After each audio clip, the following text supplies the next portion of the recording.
우리는 어려운 일이 찾아올 때 종종 하나님이 살아계시는가 의문을 품을 때가 있습니다. 살아계신 것을 믿지만 이러한 의문이 드는 이유는 내 기도가 속히 응답되지 않기 때문입니다. 그런데 이러한 반응은 사실 아주 이상한 것이 아닙니다.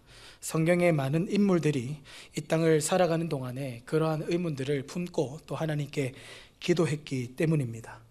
우리는 매주 교회로 모여서 살아계신 하나님을 예배합니다. 그리고 그 하나님 앞에 우리는 소망을 가지고 살아갑니다. 그런데 그럼에도 불구하고 우리의 삶이 어려움이 찾아올 때, 그래서 그것으로 인해서 하나님께 기도할 때, 그런데 그 기도가 속히 응답되지 않을 때 우리는 하나님이 나의 삶을 돌보고 계시는가, 이러한 마음이 들 때가 있습니다. 성도 여러분, 과연 하나님의 팔이 짧기 때문일까요? 하나님께서 능력이 없으셔서 우리가 원하는 그때에 돕지를 못하시는 걸까요? 이 땅을 창조하신 분께서 능력이 없으실 리는 없습니다. 우리는 오늘 이 본문 말씀에 앞서서 지난 시간에 블레셋과의 전투에서 언약궤를 빼앗긴 이스라엘을 살펴보았습니다. 전쟁에서 패배했습니다. 그것도 언약궤를 가지고 나아간 전쟁에서 패배했습니다. 이스라엘 백성들은 하나님의 능력을 간절히 바랬지만 그들은 하나님의 능력을 경험할 수 없었습니다. 블레셋에게 이기는 것이 이스라엘의 간절한 바램이었지만 그 바램은 성취되지 않았습니다. 그렇다면 과연 하나님의 팔이 짧기 때문이겠습니까? 성도 여러분, 우리도 간절한 일이 있을 때 간절하게 기도하게 되죠. 그런데 그 기도와 바람이 끝내 응답되지 않았습니다. 그러면 우리 마음이 어떻겠습니까? 하나님에 대한 의심, 그리고 무기력함, 심각하게는 내가 하나님께 버림받았나, 온갖 복잡한 마음이 우리 안에 찾아오기 시작할 겁니다. 이스라엘의 상황이 바로 그러한 상황이었습니다. 전쟁터에 하나님의 임재를 상징하는 언약궤를 가지고 갔는데 그들의 바램은 와르르 무너졌습니다. 하나님을 빼앗겼습니다. 이제 그들은 무엇을 의지해야 합니까? 이제 언약궤를 빼앗아간 이 블레셋은요, 기세가 오히려 등등해져서 이 이스라엘을 집어삼키는 것은 마치 시간 문제처럼 느껴집니다. 이렇게 하나님의 도움을 바랄 수 없다고 여겨지는 그때에 우리는 어떻게 해야 할까요? 오늘 본문의 말씀은 무기력하게 살아가는 성도들에게 힘을 주시는 말씀입니다. 그래서 저는 오늘 말씀의 제목을 살아계신 하나님이라고 정했습니다. 오늘 이 말씀을 통하여서 큰 은혜와 위로의 시간이 될 수 있기를 간절히 소망합니다. 오늘 본문을 보시면 이 이야기의 배경이 이스라엘이 아닙니다. 오늘 본문을 보시면 블레셋의 이야기만 나오고 있습니다. 보통 성경의 이야기라고 하면 하나님을 믿는 사람들의 이야기, 그리고 이스라엘의 배경이 주로 이르는데 오늘 이 본문은 이스라엘이 전혀 등장하지 않고 있다는 것입니다. 그 이유는 전쟁에서 패배한 이스라엘이 이제는 아무것도 할 수 없었다라는 것을 의도적으로 보여줍니다. 하나님의 백성이 아무것도 할 수 없을 그때에 과연 하나님은 무엇을 하실까요? 그것을 보여주는 게 오늘 말씀입니다.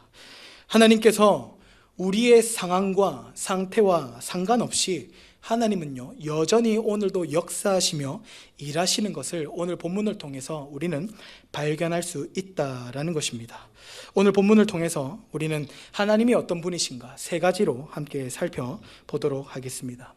첫 번째로, 하나님은 세상 신과 싸우시는 분입니다. 우리 본문 2절의 말씀을 함께 읽겠습니다. 시작.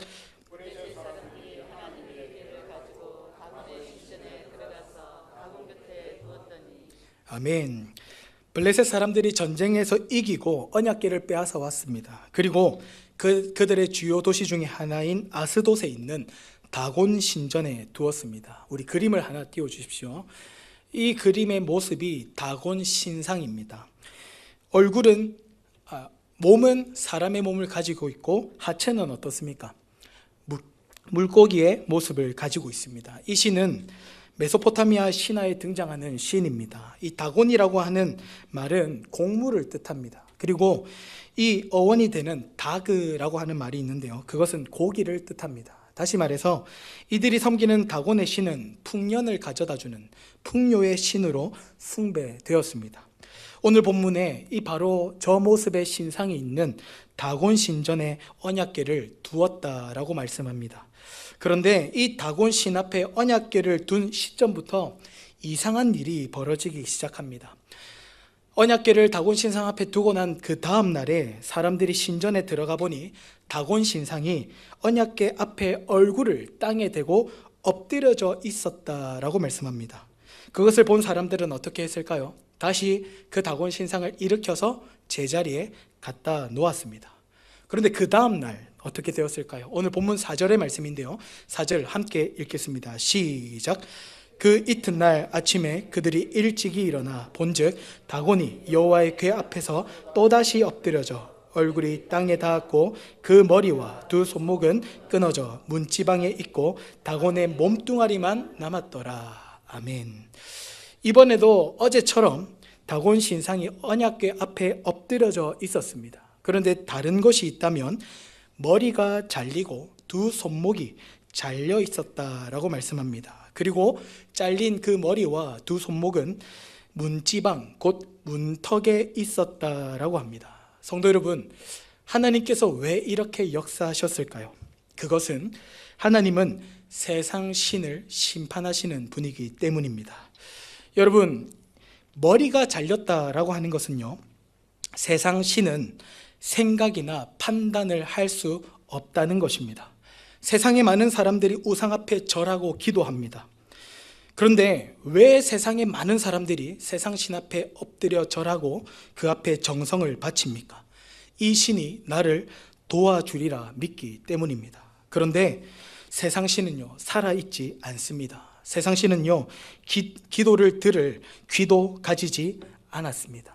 기도한다 해도 우리를 도울 수 있는 생각이나 판단을 할 수 없는 존재가 바로 세상 신이다라는 것입니다. 그래서 하나님께서 그 다곤의 신의 허무함을 알게 하기 위해서 그 머리를 자르신 겁니다. 또 두 번째로 어디가 잘렸다 했습니까? 손목이 잘렸습니다.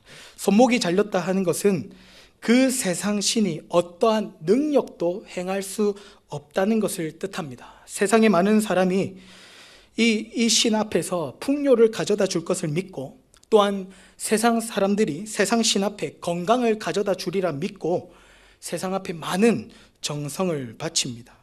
그러나 세상 신은요, 우리를 도울 능력이 전혀 없다라는 것입니다. 오늘날에 어떻습니까? 오늘날에도 여전히 많은 사람들이 세상 신 앞으로 나아갑니다. 그리고 오늘날의 신은 무엇보다도 돈이지 싶습니다. 돈이 있으면 풍요하리라, 또 돈이 있으면 부족함이 없으리라, 돈이 있으면 나의 마음에 안정을 찾을 수 있다는 세상의 소리에 우리는 너무나도 귀를 기울이며 살아갈 때가 많습니다. 그러나 하나님께서 그 당시에 풍요의 신이라고 하는 다곤 신상의 손목을 잘랐습니다. 성경에 자주 표현되는 표현 중에 하나가, 등장하는 표현 중에 하나가 하나님의 손이라는 표현입니다. 하나님께서 하나님의 손이라고 하면 하나님의 능력을 나타냅니다. 하나님께서 자기 백성을 도우실 때에 하나님의 손이 우리의 백성, 나의 백성을 이끄신다라는 표현들이 있습니다. 성도 여러분, 우리가 오늘 기억해야 될 것은요, 우리를 이끄는 유일한 손은 오직 하나님의 손밖에 없음을 기억할 수 있기를 바랍니다. 세상에 많은 신들이 있지만 그 신들은 손목이 잘린 신들입니다. 다시 말하면 우리를 도울 능력이 없다라는 것입니다. 많은 사람이 세상 신 앞에 절하고 정성을 바치지만 도울 수 없습니다. 그 이유는 하나님 외에는 도울 손이 없기 때문입니다. 이처럼 언약궤는 그 다곤 신상에 놓여있는 그 머리와 손목을 자름으로써 그들이 믿는 신의 허무함을 나타내고 있었다라는 것입니다. 오늘날 믿는 사람들도요, 점보로 많이 다니는 사람들이 있습니다. 그리고 이사 날짜를 받는 사람들도 있다 합니다. 그리고 연인들이 재미로 사주와 또한 타로를 보러 다니는 경우가 있다 합니다. 하나님을 믿으면서도 세상의 여러 신들과 함께 믿는 자들이 오늘날에도 많이 있습니다. 하나님을 믿으면서도 수를 의지하는 사람, 사람을 의지하는 사람, 내 힘과 권세와 권력을 의지하는 사람, 지혜를 의지하는 사람, 돈을 의지하는 사람, 또한 내가 넣어둔 주식을 의지하는 사람, 부동산을 의지하는 사람, 이 모든 것들이 다 헛된 신이라는 것입니다. 하나님께서는요, 하루아침에 그것을 다 가져가실 수 있는 허무한 것들이라는 것입니다. 그리고 또 오늘 본문에 우리가 주목해야 할 표현이 있는데요, 그 잘린 머리와 손목이 어디에 있었느냐 하는 것입니다. 4절 끝에 보시면 어디에 있었다라고 합니까? 문지방에 있었다라고 합니다. 원어를 보시면 이것이 문턱인데요, 거기에는 사람들이 밟고 지나는 곳입니다. 하나님께서 그곳에 그것을 두신 이유는 세상 신은 그저 밟힐 뿐이다 라는 것입니다. 생각할 수도 없고 판단할 수도 없고 도울 능력도 없는 세상 신은 쓸모없어서 밟힐 뿐이다 라는 것입니다. 하나님께서 블레셋 사람들에게 너희가 믿는 신의 허무함을 보게 하신 것입니다. 그런데요, 이렇게 하나님께서 말씀하셔도 과연 이 블레셋 사람들은 바뀌었을까요? 그렇지 않습니다. 마치 출애굽 당시에 바로 왕의 마음이 쉽게 바뀌지 않은 것처럼 그들도 쉽게 바뀌지 않았습니다. 다곤 신상의 머리와 팔이 잘려나가는 현장을 목격해도 그들은 그저 놀랍게 여기거나 두려워할 뿐이지 하나님께로 돌아왔다라는 말씀은 없습니다. 그것을 잘 보여주는 구절이 5절입니다. 5절에 보시면 이 일이 있은 후에 아스돗의 사람들은 다곤의 문지방을 밟지 않았다라고 합니다. 이것이 무슨 말이냐? 하나님께서 다곤의 허무함을 보여주셨음에도 불구하고 그들은 여전히 다곤 신을 숭배했다라는 것입니다. 하나님께서 역사하셔서 세상 신의 허무함을 보여주셨음에도 불구하고 그들은 회개하지 않고 돌아오지 않았다라는 것입니다. 성경은 이러한 자들을 향하여 악인이다라고 표현합니다. 오늘 본문에서 나타나는 살아계신 하나님, 두 번째로요, 하나님은 악인들을 심판하시는 분입니다. 우리 6절의 말씀 우리 같이 읽겠습니다. 6절입니다. 시작. 여호와의 손이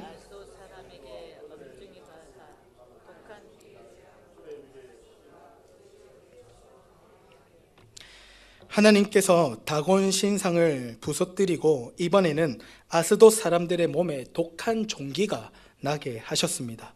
이 독한 종기에 대해서는 두 가지 견해가 있습니다.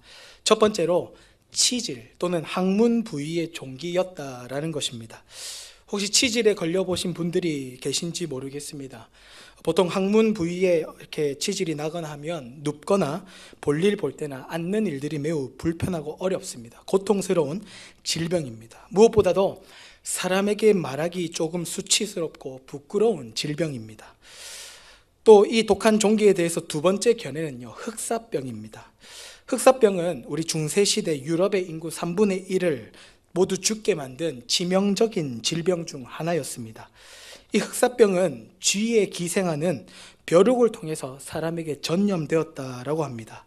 이렇게 흑사병일지 모른다라고 미루어 짐작하는 이유가 사무엘상 6장 11절 말씀에 있습니다. 우리 함께 6장 11절 말씀 함께 읽겠습니다. 시작. 여호와의 궤와 및 금지와 그들의 독종의 형상을 담은 상자를 수레 위에 실으니. 아멘. 이 블레셋 사람들이 언약궤 때문에 이 땅에 독한 종기가 나기 시작하니까 결국 언약궤를 다시 원래 있던 자리로 돌려보내자라고 결정을 합니다. 그런데 돌려보낼 때 그냥 돌려보내는 것이 아니라 금쥐의 형상을 만들고요, 독한 종기의 형상을 만든 그것을 담은 상자를 실어서 보내자 합니다. 여기서 금쥐가 등장하죠. 이것은 학자들이 하나님께서 이 독한 종기로 심판하실 때에 쥐를 사용하신 것으로 이해합니다. 그래서 흑사병으로 유추를 하는데, 이 흑사병의 증상으로는 고열과 또한 오한이 찾아오고요, 두통과 근육통, 또한 사타구니나 겨드랑이, 목 부위에 통증이 있는 큰 종기가 생겨난 것으로 보고 있습니다. 그래서 이 당시 시대에는 약도 없던 터라 고통스러워하다가 죽음까지 이르는 무서운 질병에 하나님께서 악인들을 심판하셨다라는 것입니다. 성도 여러분, 하나님께서 세상 신을 심판했으면 됐지 왜 하나님을 모르는 이들에게 심판하시느냐라고 질문할 수 있습니다. 그러나 하나님께서 이들을 심판하신 이유는 그들은 악인이었기 때문입니다. 제가 이 두 번째 대지를 정할 때 고민을 했습니다. 처음에는 하나님은 세상 사람을 심판하십니다 라고 정했다가 나중에 하나님은 악인들을 심판하십니다 라고 바꾸었습니다. 성도 여러분, 세상 사람과 악인은 같은 것 같은데 사실 다릅니다. 먼저 세상 사람이라 함은 아직 복음을 모르는 자들입니다. 아직 예수님을 만나지 못한 자들이기 때문에 나중에라도 복음을 깨닫게 되면 주께로 돌아올 수 있습니다. 그러나 악인은 어떤 자들입니까? 악인은 성경에서 악인은 하나님께 버림받은 자들을 의미합니다. 저는 특별히 악인의 여러 특징 중에 오늘 이 한 가지를 강조하고 싶은 것은요, 악인의 특징은 회개하지 않는 자가 악인입니다. 악인은 하나님의 말씀이 분명하게 있었음에도 불구하고 돌이키지 않고 회개하지 않는 자들이 악인이다라는 것입니다. 그래서 결론적으로 멸망에 이르는 자들, 이들이 바로 악인입니다. 우리 요한계시록에 보면 그 악인의 모습이 잘 표현되는데요, 우리 요한계시록 9장 20절과 21절의 말씀 우리 같이 함께 읽겠습니다. 시작. 이 재앙에 죽지 않고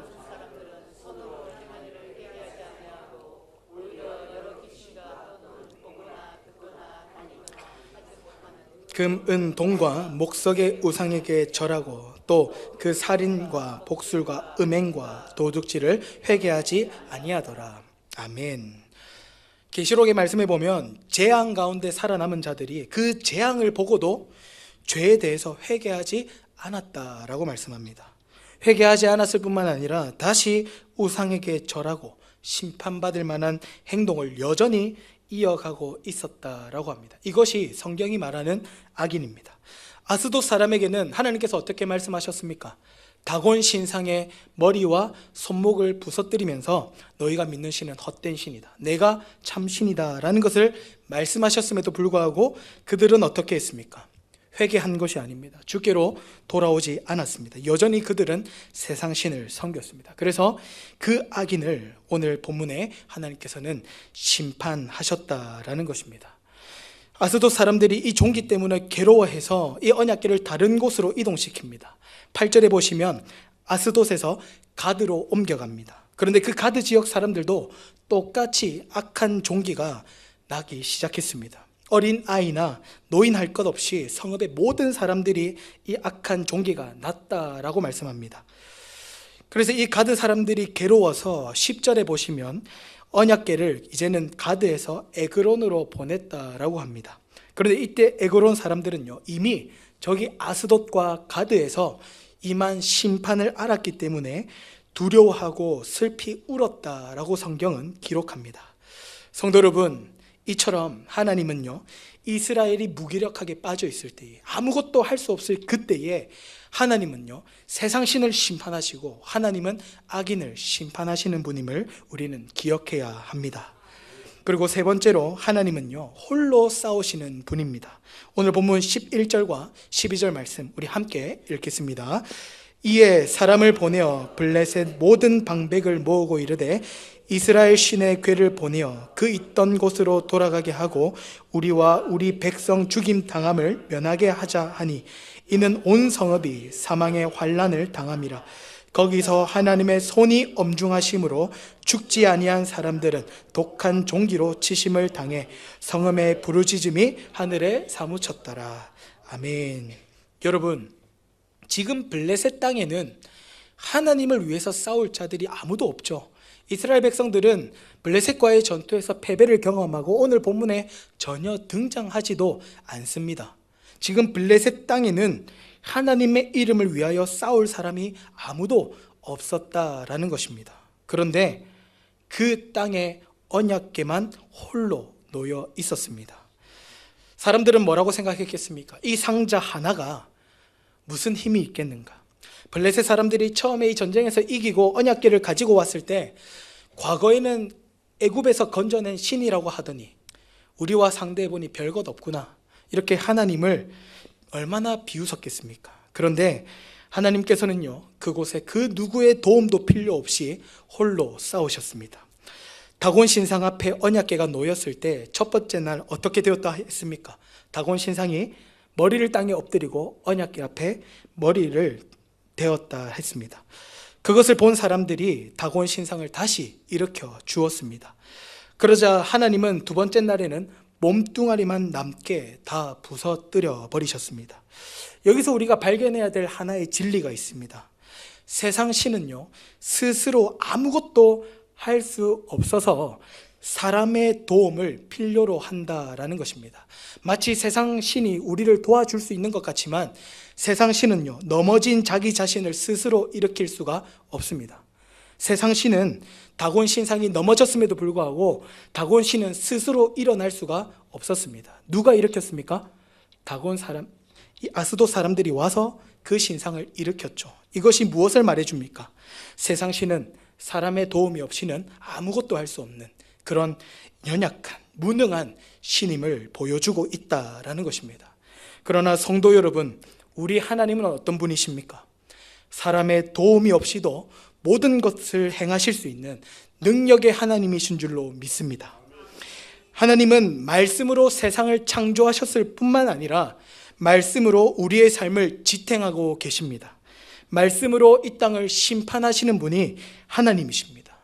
마치 우리가 하나님이 우리가 없으면 아무것도 할 수 없는 분이라 오해할 수 있는데 하나님은요, 우리의 도움을 결코 필요로 하지 않으십니다. 하나님은 자신의 계획을 이루어 가심에 있어서 그 누구의 도움 없이도 스스로 하실 수 있는 능력의 하나님이십니다. 성도 여러분, 그렇다면 하나님은 그 누구의 도움도 필요로 하지 않는 위대하신 그 하나님 앞에 오히려 우리가 하나님의 도움이 필요한 자들인 줄로 믿습니다. 우리는 하나님의 도움 없이는 살 수 없습니다. 우리는 매일의 하나님께서 내려주시는 하늘의 만나의 은혜가 없이는 살 수 없는 자들임을 믿습니다. 성도 여러분, 우리의 자리를 잘 찾아갈 수 있기를 바랍니다. 하나님은 능력이 많으십니다. 우리는 우리 스스로 할 수 없으나 하나님은 홀로 하실 수 있습니다. 우리가 하나님 앞에 그 은혜를 구할 수 있기를 간절히 소망합니다. 이스라엘이 왜 블레셋에게 언약궤를 빼앗겼습니까? 그들은 하나님의 도움을 구한 게 아니라 언약궤라고 하는 눈에 보이는 것을 의지했을 뿐입니다. 하나님을 그저 전쟁에서 이기기 위한 도구로 사용했을 뿐 하나님의 능력을 의지한 것이 아니었다라는 것입니다. 성도 여러분, 우리가 기도해도 하나님께서 우리의 기도에 도움을 주지 않으실 때가 있죠. 내가 기도를 해도 하나님께서 응답해 주시지 않을 때가 있습니다. 그렇다면 우리는요, 나의 기도가 잘못되었는가 돌아보아야 합니다. 오늘 본문을 보시기 바랍니다. 하나님은요, 세상 신을 심판하시는 분입니다. 하나님은 악인을 심판하시는 분입니다. 세상의 헛된 것, 우상, 교만한 자들과 하나님은 홀로 싸우십니다. 하나님은 우리를 악한 데서 구원하십니다. 우리가 주기도문에서 무엇이라고 간구합니까? 다만 악에서 구하시옵소서. 맞습니다. 하나님은요, 우리를 악에서 건지시는 분입니다. 그래서 하나님은 우리를 가장 선한 길로 인도하시기를 기뻐하시는 분입니다. 그런데 문제는요, 우리의 기도가 우리가 하나님 앞에 구하는 것이 무엇이냐면요, 세상의 풍요를 구하고 있다는 겁니다. 내 자녀가 좋은 대학에 가고 좋은 직장에 가고 좋은 것들, 기복적인 기도만 하나님 앞에 하고 있더라는 것입니다. 다시 말하면 우리가 그것이 하나님께서 주셨을 때에 우리가 그것 때문에 하나님으로부터 멀어질 수 있는 것을 구하면서도 우리는 하나님께서 들어주시지 않는다고 우리는 좌절하고 낙심하고 있는 것입니다. 우리는 어쩌면 하나님 앞에 하나님께서 보시기에 악한 것인데 우리는 기도로 날마다 그렇게 하나님께 악한 것을 달라고 기도할 때가 많습니다. 하나님께 단순히 세상에서의 잘됨을 구하고요, 세상에서의 안락을 구합니다. 그러나 그것이 내게 채워지면 과연 우리는 하나님을 잘 섬길 수 있을까요? 하나님은 우리의 그 연약함을 너무나도 잘 아시기 때문에 세상의 것을 구하는 우리의 기도에 응답하지 않으십니다.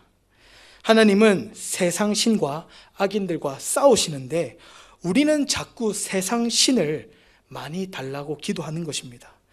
그래서 우리는 우리 기도의 내용을 돌아보아야 할 줄로 믿습니다. 저와 여러분의 기도는 과연 하나님께서 받으시기에 기뻐하시는 합당한 기도인가? 기도의 내용이 하나님께서 기뻐하시지 않는 내용이라면 우리는 기도한다 할지라도 하나님께서 그 기도 가운데 역사하지 않으신다라는 겁니다. 말씀을 맺겠습니다. 우리의 기도가 하나님의 마음에 합한 기도가 되기를 간절히 소망합니다. 하나님은 오늘도 세상 신과 싸우십니다. 이것은 단순히 다른 종교의 신뿐만 아니라 신처럼 여기며 사는 돈과 명예, 또한 부동산과 주식, 자식 교육과 보장된 미래와 같은 것들입니다. 하나님께서는요, 우리 마음을 빼앗는 세상적인 것들과 오늘도 싸우십니다. 우리는 이것이 없으면 안 된다 하는데 하나님은 우리에게 무엇을 말씀하시냐면 그것 없어도 된다. 너에게는 내가 있으면 된다. 이것을 깨닫게 하시는 겁니다. 우리는 자꾸 세상의 것을 구하는데요, 하나님은 그것이 아니라 나를 좀 구해라. 이것이 하나님 아버지의 마음인 줄로 믿습니다. 성도 여러분, 하나님은 악인과 싸우십니다. 하나님의 말씀과 뜻을 알면서도 회개하지 않는 사람이 오늘 말씀에 악인이라 했습니다. 혹 우리 안에 이러한 악한 자의 마음이 있지는 않은지 돌아보아야 합니다. 저와 여러분은 말씀을 압니다. 오늘도 우리는 오전 예배를 통해서 말씀을 들었습니다.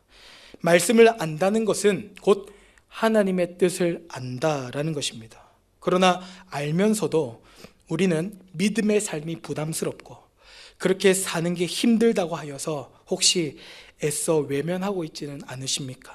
어쩌면 아직도 내 삶에 살아계신 하나님을 경험하지 못하는 이유는 내가 살아있기 때문입니다. 성도 여러분, 살아계신 하나님을 경험하려면요, 내가 죽어야 합니다.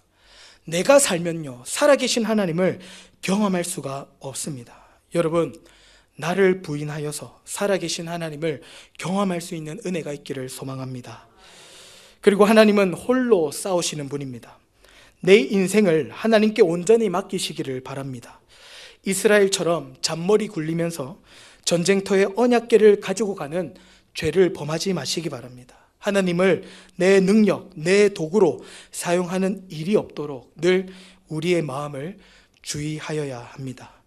하나님께 내 인생을 맡긴다라는 것은요, 내가 지금 힘주고 있는 그 일에 힘을 빼는 것을 말합니다. 여러분, 우리가 어떠한 일을 할 때 이것이 아니면 안 될 것 같고 반드시 이렇게 해야만 한다고 생각하는 고집이 우리 안에 있지 않습니까? 그런데 하나님의 역사하심, 하나님의 살아계심을 우리 삶 속에 경험하려면 그 힘을 빼셔야 합니다. 그 힘을, 그 고집을 내려놓고 하나님께 구해야 합니다. 내가 하는 사업, 하나님께서 기뻐하시는 대로 흘러가게 해주십시오. 비록 그것이 내가 원하는 모양이 아닐지라도 하나님께서 원하시는 대로 나의 사업장을 열어 가시옵소서. 나의 자녀들의 진로의 문제, 내 뜻대로 되지 않는다 할지라도 하나님의 뜻대로 흘러가게 해주십시오. 이 시대에 우리는 그것을 구해야 될 줄로 믿습니다. 자녀 교육에 손을 놓지 못하는 분들이 많죠. 아예 손을 놓아버려서도 안 됩니다. 왜냐하면 부모이기 때문입니다. 그런데 그 힘이 너무나도 많이 들어가 있다는 것입니다. 하나님께서 손 쓸 틈도 없이 내가 그 자녀의 인생을 내 두 손으로 막 잡고 흔들고 있는 것입니다. 하나님께서 내 자녀를 위해서 싸워주시려고 해도 내가 그 틈을 주지 않고 있더라는 것입니다. 성도 여러분, 살아계신 하나님을 경험하려면요, 내 삶 속에서 경험하시는 하나님을 정말로 우리의 삶 속에서 발견하려면 하나님을 인정하고 나의 힘을 빼야 합니다. 그때 나의 삶 속에 홀로 싸우시는 하나님을 경험하게 될 줄로 믿습니다. 이 말씀을 빌려서 수련회가 다가옵니다. 수련회를 보내는 것이 어쩌면 손에 힘을 빼는 것입니다. 하나님의 말씀의 은혜의 자리에 자녀들을 보내주십시오. 그래서 우리 아이들이 이 땅을 살아가는 동안에 믿음으로 살아갈 수 있도록, 하나님을 소망으로 삼으며 살아갈 수 있도록 그 손의 힘을 좀 풀어주십시오. 그래서 우리 자녀의 인생을 하나님의 손이 붙들 수 있도록, 그렇게 하나님의 은혜를 경험할 수 있도록 그 길을 함께 힘써 주시기를 간절히 바랍니다. 성도 여러분, 하나님은 살아계셔서 역사하십니다. 하나님께 맡길 수 있는 지혜로운 자들이 될 수 있기를 바랍니다. 내 힘을 빼고 하나님께 그 힘을 맡기시기 바랍니다. 내 손을 놓고 하나님의 손을 의지하시기 바랍니다. 그때 우리는 우리를 위하여 싸우시는 살아계신 하나님을 경험하게 될 줄로 믿습니다. 우리 함께 찬양하시며 함께 기도하겠습니다.